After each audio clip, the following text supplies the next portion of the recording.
अस्सलाम वालेकुम, hello everybody, I hope you are all doing good अल्हम्दुलिल्लाह। आज से हमारा नया सब्जेक्ट स्टार्ट होने वाला है, that will be about radiographic positioning in X-ray. Well, आज का जो लेक्चर रहेगा वो कम्प्लीटली बेस्ड होगा on radiographic positioning of x ray hand, because मैं स्टार्ट करने वाली हूँ विद अपर लिम्ब रेडियोग्राफी। आज हम डिस्कस करेंगे basic views of x ray hand और जो एडिशनल व्यूज रहेंगे वो हम अपने नेक्स्ट लेक्चर में डिस्कस करेंगे। तो जब भी हम एक पोजीशनिंग करते हैं किसी बॉडी पार्ट की, तो इम्पोर्टेंट है पहले उस बॉडी पार्ट की एनाटॉमी जानना। तो इसलिए जितने भी मेरे पोजीशनिंग पे लेक्चर्स रहेंगे, सबसे पहले मैं आपको उनकी एनाटॉमी डिस्कस करूंगी। सो पहले हम हैंड की एनाटॉमी डिस्कस करेंगे, उसके बाद ही हम जा सकते हैं on position of patient and image receptor. और उस पोजीशनिंग के बाद हम देखेंगे कि direction and location of X-ray beam कहाँ है, और उसके बाद डिस्कस करेंगे हम एसेंशियल इमेज कैरेक्टरिस्टिक्स। ठीक है, so let's start first with anatomy of hand. Discussing anatomy of hand, a single hand has got 27 bones. ठीक है, जब हम एक सिंगल हैंड की बात करते हैं उसमें टोटल 27 बोन्स होती है। हम बोन्स डिस्कस कर रहे हैं क्योंकि जब भी हम एक एक्सरे लेते हैं एक हैंड का, हम क्यों लेते हैं? ताकि हम देखें कि हमारे जो हाथ के बोन्स हैं उनमें कहीं फ्रैक्चर तो नहीं आया है या कोई डिसलोकेशन ऑफ बोन तो नहीं है, मीन्स जो बोन है वो अपनी जगह से हिली तो नहीं है। ठीक है, इसलिए हम डिस्कस कर रहे हैं bones of hand. So a single hand has got 27 bones and 27 bones को divide किया into 3 types of bones. 14 bones are phalanges. Alright, and इन्हीं 27 bones में जो 5 bones हैं, they are metacarpal bones. Metacarpal bones. And इन्हीं 27 में से जो 8 bones हैं, they are carpal bones. Very much important as far as the examination point of view is concerned. Alright, so total में 27 bones है, 14 phalanges, 5 metacarpals and 8 carpal bones in hand. अगर हम बात करें phalanges की bones जो है वो present होती है in our fingers and thumb. For example, you can check out my hand. यहाँ पे आपको phalanges मिलेंगे. Each finger has 3 phalanges, 1, 2 and 3. Okay, except thumb has got only 2 phalanges, 1 and 2. Alright, so in total कितना बन गया? 14 phalanges. Alright, अगर हम अब metacarpal की बात करें, metacarpal is below phalanges, means here 1, 2, 3, 4 and 5. Alright, carpal bones are below metacarpals, means here are carpal bones 8 in number. When we talk about carpal bones, they have 8 different names. They are 8 in number with 8 different names. और ये important है कि इनका नाम हमें याद हो, ठीक है, क्योंकि ये एग्जामिनेशन में काफी बार पूछा जाता है। So first metacarpal bone, that is scaphoid. I will mention here carpal bones. First one is scaphoid, next one lunate, pisiform,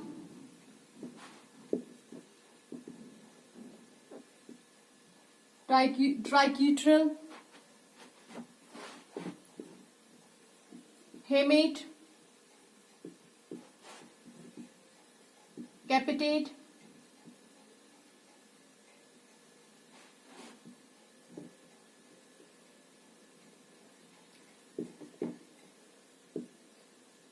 trapezoid, trapezium. So total they are 8 and remember them like this only, means पहला ये, second, third, fourth, fifth, 6, 7, 8. ठीक है, first one scaphoid, then lunate, pisiform, triquetral, hamate, capitate, trapezoid and trapezium. और एक चीज जो बहुत ज्यादा आपको इस पोजिशनिंग या एनाटॉमी में देखने को मिलेगी, जो 2 टर्म्स है mostly, one it's distal and another is proximal. ठीक है, distal एंड प्रॉक्सिमल, ये 2 टर्म्स आपको काफी बार देखने को मिलेगी. डिस्टल क्या होता है? डिस्टल मीन्स जो कोई भी पार्ट होता है, बॉडी पार्ट, वो दूर होता है फ्रॉम पॉइंट ऑफ अटैचमेंट, उस बॉडी पार्ट को हम डिस्टल कहेंगे. और प्रॉक्सिमल हो गया जो वो बॉडी पार्ट जो अटैचमेंट से दूर होगा. ठीक है, जहां से उसका अटैचमेंट है, पॉइंट ऑफ अटैचमेंट है या ओरिजिन है, उससे नजदीक होगा, उसको हम प्रॉक्सिमल कहेंगे, दूर को कहेंगे डिस्टल. ऑलराइट, अब हम यहीं पर अगर फैलेंजीज को देखें, मैंने आपको दिखाया यहाँ पे जो फैलेंजी यहाँ होगी मींस वो अटैचमेंट ओरिजिन उसका जो है अटैचमेंट जो है बॉडी पार्ट से हैंड से वो दूर है ना, इस वाली फैलेंजी को, इसको हम कहेंगे डिस्टल फैलेंजी, ठीक है। और जो नजदीक होगा दिस वन, इसको हम प्रॉक्सिमल कहेंगे क्योंकि ये नजदीक है किसके, पॉइंट ऑफ अटैचमेंट से, तो this means this is the distal one, this is the proximal, and जो बीच वाला है this is middle phalange. Alright, thumb में सिर्फ 2 है तो इसलिए हम क्या कहेंगे इसको, डिस्टल एंड प्रॉक्सिमल फैलेंजीज, ठीक है। यहाँ पे हर किसी फिंगर में आपको मिलेंगे distal, middle, proximal, distal, middle, proximal. Alright, तो ये 2 पॉइंट्स बहुत इंपॉर्टेंट है और हर पोजिशनिंग ऑफ बॉडी पार्ट में आपको ये 2 टर्म्स देखने को मिलेगी। So this is the anatomy of x ray hand, and यहाँ पे आपको क्लियर हो जाएगा एनाटॉमी ऑफ हैंड। ऊपर आप चेक कर सकते हैं phalanges, they are total 14 in number and each finger has 3 phalanges, distal, middle and proximal, except thumb. Thumb has only 2 phalanges, they are distal phalange and proximal phalange. Phalanges के नीचे आप check कर सकते हैं metacarpal bones है 5 in number, 1, 2, 3, 4 and 5. These are metacarpal bones. Metacarpal bones के नीचे आपको मिलेगा carpal bones, they are 8 in number. Alright, 8 carpal bones are there. First one is scaphoid, then lunate, pisiform, triquetral, hamate, capitate, trapezoid and trapezium. Alright, so these are carpal bones. Below carpal bones radius and ulna forearm bones. Alright, अब आप वापस ऊपर चलिए तो वो joint जो distal end middle फैलेंजी को joint करेगा उसको हम कहेंगे डिस्टल फैलेंजियल ज्वाइंट, ठीक है। और वो ज्वाइंट जो मिडिल एंड प्रॉक्सिमल फैलेंजी को ज्वाइंट करेगा उसको हम कहेंगे प्रॉक्सिमल इंटरफैलेंजियल ज्वाइंट्स। ऑलराइट, उसके नीचे आप चेक कर सकते हैं वो ज्वाइंट जो प्रॉक्सिमल फैलेंजी और मेटाकार्पल बोन को ज्वाइंट करेगा उसको हम कहेंगे मेटाकार्पोफैलेंजियल ज्वाइंट। तो वो तो अलग अलग आएंगे, यहाँ पे 5th मेटाकार्पोफैलेंजियल ज्वाइंट, यहाँ पे 4th, 3rd, 2nd and 1st one. Alright, तो इसी तरह से जो ज्वाइंट कनेक्ट करता है कार्पल बोन्स को विद मेटाकार्पल बोन्स उनको हम कहेंगे कार्पोमेटाकार्पल ज्वाइंट, ठीक है। दिस वन यहाँ पर आप ज्वाइंट चेक कर सकते हैं ज्वाइंट, ठीक है। उसके बाद आप ज्वाइंट चेक कर सकते हैं डिस्टल रेडियोअल्नल ज्वाइंट जो यहाँ पर है वो किसको कनेक्ट करता है, रेडियस को with ulna here. Alright, anatomy के बाद हम डिस्कस करेंगे कि अगर हम किसी भी बॉडी पार्ट की पोजीशनिंग कर रहे हैं, फॉर एग्जांपल यहाँ पे हैंड की कर रहे हैं, तो हम किस साइज का कैसेट हम इस्तेमाल कर रहे हैं वो हमें पहले पता होना चाहिए before positioning, before doing an exposure. तो हमें पता होना चाहिए किस साइज की कैसेट हमें इस्तेमाल में लानी है फॉर दिस बॉडी पार्ट, और हमें पता होना चाहिए फिल्म फोकल डिस्टेंस हम कितना रखेंगे, मींस एक्सरे ट्यूब और फिल्म के बीच में जो डिस्टेंस है वो कितनी रहेगी, और हमें पता होना चाहिए कि अगर हमारे जो एक्सपोजर फैक्टर जो हम दे रहे हैं वो कितना रखना है, मींस केवीपी और MAS कितना होना चाहिए इस बॉडी पार्ट के लिए, और हमें पता होना चाहिए कि हम इस बॉडी पार्ट के लिए ग्रिड इस्तेमाल कर रहे हैं या नहीं कर रहे, ठीक है। पहले देखते हैं कैसेट। जो कैसेट इस्तेमाल करते हैं हम इन एक्सरे हैंड वो होता है बराबर, वो किस साइज, उसका साइज होता है 6 × 8 inch, that is equal to 18 centimeter into 24 centimeter. Why? Because 1 inch is equivalent to 3 centimeter. उस हिसाब से 6 इंच किसके बराबर हुआ, 6 into 3 that is 18 and 8 into 3 is equivalent to 24. ये आप ऐसे कैलकुलेट कर सकते हो, ठीक है। So 6 into 8 इंच की कैसेट हम इस्तेमाल करते हैं और we can say 18 centimetre to 24 centimetre size की कैसेट जो है वो हम एक्सरे हैंड में यूज करते हैं, वो कोई भी व्यू हो, बेसिक व्यू में, ठीक है। अब हम बात करते हैं कैसेट के बाद फिल्म फोकल डिस्टेंस की। तो जो फिल्म फोकल डिस्टेंस होता है वो रखा जाता है 80 सेंटीमीटर से लेकर 110 सेंटीमीटर, ठीक है। उसके बाद एक्सपोजर फैक्टर, जो हम एक्सपोजर फैक्टर यहां पे देते हैं in x-ray hand, that is KVP and MAS। ये याद रखिए आप, जो एक्सपोजर फैक्टर है वो डिफर करता है, ठीक है। मशीन पे हर हॉस्पिटल में अलग एक्सपोजर फैक्टर देते हैं क्योंकि हर हॉस्पिटल में डिफरेंट मशीन्स होती है, ठीक है। तो ये आपको तभी पता चलेगा जब आप कहीं काम करने जाएगा as an intern, as a job, आप काम करने जाएंगे तो वहां आपको पता लगेगा कि यहाँ पे कितना केवीपी दिया जाता है इस मशीन में, कितना एमएएस। अब मैं अंदाजे से आपको इन बिटवीन बोल रही हूँ कि कितना दिया जा सकता है। 40 to 45 केवीपी दिया देते हैं फॉर हैंड, ठीक है। और एमएएस जो है, एमएएस हम 10 to 12 रखते हैं मोस्टली इन बिटवीन, ठीक है। इसके आसपास हर जगह सेम नहीं होता है, मेक इट क्लियर। और अगर हम ग्रिड की बात करें अब, तो यहां हम ग्रिड का इस्तेमाल नहीं करते, हैंड में हम ग्रिड का इस्तेमाल नहीं करते because it's a very small body part और इसमें उतनी स्कैटर्ड रेडिएशन प्रोड्यूस नहीं होती है। So now discussing the basic views of X-ray hand, or we can say projections of X-ray hand. There are three basic views of X-ray hand. One, it's dorsipalmar or PA view, जिसको हम posterior anterior view भी कहते हैं. Second one, it's anterior oblique view, DP oblique भी कहते हैं इसको, that's dorsipalmar view. And last third one, it's lateral view. इनको डिस्कस करने से पहले मैं एक चीज यहाँ पे मेंशन करना चाहती हूँ. I don't know if everybody knows it or not here. कि जो हमारी बॉडी पार्ट होती है, जो हमारा बॉडी होती है, उसको डिवाइड किया जाता है दो व्यूज की से, ठीक है। एक होता है एंटीरियर व्यू, मींस जो फ्रंट साइड हमारा होता है, फ्रंट पोर्शन, फ्रंट सरफेस, उसको हम एंटीरियर पोर्शन कहते हैं, ठीक है। और जो बैक साइड होता है उसको हम पोस्टीरियर कहते हैं, बैक साइड को, ठीक है। और तीसरा है लेटरल। जो लेटरल होता है वो होता है साइड वाइज, ठीक है। और ओब्लिक होता है थोड़ा टिल्टेड, ठीक है, एंगुलेटेड, ठीक है। फॉर एग्जाम्पल यहाँ पे मैंने पोस्टीरियर एंटीरियर मेंशन किया है। फॉर एग्जाम्पल ये मेरा हैंड है, तो यहाँ पे पोस्टीरियर एंटीरियर, ये वाला पोर्शन जो है ये एंटीरियर पोर्शन है फ्रंट साइड, और ये पोस्टीरियर पोर्शन है बैक साइड। यहाँ पे पोस्टीरियर एंटीरियर व्यू मेंशन किया है, मींस मेरा जो पोजीशन रहेगी हैंड की वो बिल्कुल ऐसे रहेगी, ठीक है। पोस्टीरियर, यहाँ पे पहले पोस्टीरियर आया है, मींस जो मेरे हाथ का बैक साइड है, पोस्टीरियर साइड है, ये वाला साइड है, यहां से एक्सरेज जो है वो इंटरैक्ट करेगी, ठीक है। मींस यहाँ पे पड़ेगी मेरी एक्सरेज। अगर मैंने यहाँ पे एंटीरियर पोस्टीरियर व्यू लिखा होता, तो एंटीरियर पोस्टीरियर, अगर यहाँ एंटीरियर होता पहले, मींस ऐसे होता मेरा एक्सरे का पोजिशन हैंड ऑफ हैंड, बिल्कुल ऐसे होता, ठीक है। तो यहां से एक्सरे जो है वो अंदर चले जाता, ठीक है, इंटरैक्ट करता है यहाँ पे। अब बात करते हैं लेटरल की, ठीक है। लेटरल मींस साइड वाइज, बिल्कुल ऐसे मेरा हाथ, ठीक है, साइड नजर आता है, ठीक है। ओब्लिक मींस थोड़ा सा एंगुलेशन देना होता है हैंड को, ठीक है। So let's discuss position of patient and image receptor in posterior anterior view of X-ray hand. तो पहला पॉइंट इसमें यही, जो पेशेंट है उसको बिल्कुल नज़दीक रखा जाता है एक्सरे टेबल के, और जो इफेक्टेड आर्म होती है वो भी नज़दीक होती है एक्सरे टेबल के।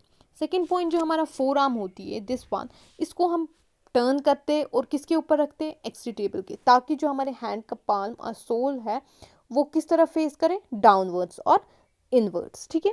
उससे क्या होगा, जब हम इस फोर आर्म को कांटेक्ट में रखते हैं एक्सरे टेबल के, इसकी वजह से जो पाल्म का जो हैंड का पाल्म होता है और सोल होता है वो कांटेक्ट में रहता है इमेज रिसेप्टर के, और वी कैन से कैसेट की, ठीक है। और उसमें मोबिलाइजेशन नहीं आती है, मीन्स हमारा जो हैंड है वो हिलता नहीं है। थर्ड पॉइंट, आप फिंगर्स चेक कर सकते हैं। जो फिंगर्स होते हैं उनको बिल्कुल हम सेपरेटेड रखते हैं, एक्सटेंडेड रखते हैं, ताकि वो रिलैक्स रहें और कांटेक्ट में रहें इमेज रिसेप्टर के।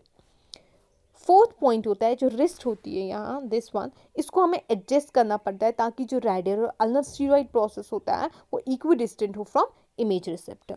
लास्ट फिफ्थ पॉइंट जो होता है वो होता है सैंड बैग। हम सैंड बैग का इस्तेमाल कर सकते हैं, यहाँ पर तो मेंशन नहीं हुआ है इमेज पे, लेकिन यहाँ पे हम सैंड बैग का इस्तेमाल कर सकते हैं लोअर फोर आर्म पे है, किसके लिए, ताकि जो हमारा हैंड है वो मोबिलाइज ना हो, ठीक है।